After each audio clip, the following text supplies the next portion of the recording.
Je m'inquiète d'avoir montré à mes enfants un film qu'ils n'auraient pas dû voir. La tradition familiale préférée, c'est les soirées cinéma. Chaque vendredi, à 7 heures précises, je prépare un bon gros bol de pop-corn. Je m'assois sur le canapé avec mes jumeaux de part et d'autre de moi, et je lance le film. D'habitude, on regarde ce qu'Oliver et Olivia veulent regarder. Et depuis 3 mois, ce sont les films Moi moche et méchant, dans l'ordre, l'un après l'autre.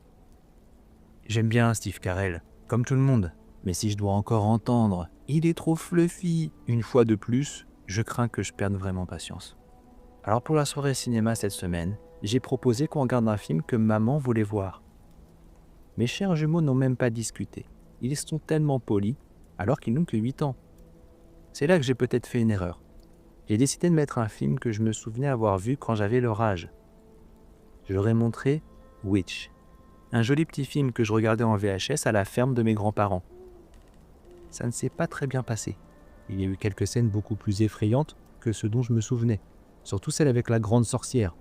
Je pensais que ça irait, mais depuis qu'ils ont vu le film, les deux ont fait des cauchemars. Je pensais qu'ils passeraient à autre chose après quelques semaines à regarder Moi moche et méchant, mais malheureusement Witch avait fait son impression. J'ai vérifié l'historique de recherche sur l'iPad qu'ils partageaient et j'étais inquiet de ce que j'avais vu.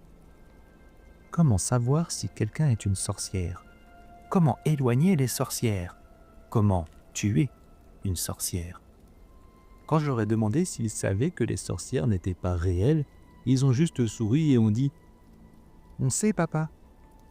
Mais je crains qu'ils ne soient pas honnêtes avec moi. Par la suite, ils refusaient simplement d'en parler. J'ai décidé qu'il valait mieux garder un œil sur eux, mais ne plus évoquer le sujet des sorcières, à moins qu'ils ne l'abordent en premier. Je pensais que les choses s'amélioreraient avec le temps, jusqu'à une soirée cinéma après avoir regardé Moi moche et méchant 4. Je les ai bordés comme d'habitude, mais peu après m'être endormi, je me suis réveillé en entendant un cri. C'était Olivia. Je pensais que c'était probablement juste un cauchemar encore une fois. Et ensuite j'ai entendu Olivia crier à nouveau. « Papa, aide-moi !» Là j'ai commencé à paniquer. J'ai couru dans le couloir jusqu'à leur chambre, et j'ai vu que la porte était grande ouverte. J'ai essayé d'entrer, mais quelque chose a frappé ma tête lorsque j'ai essayé. J'ai d'abord pensé que l'un d'eux m'avait claqué la porte au visage, mais quand j'ai repris mes esprits, j'ai vu que la porte était toujours grande ouverte. Oliver et Oliva étaient tous les deux éveillés, là debout, me fixant avec un regard de terreur dans les yeux.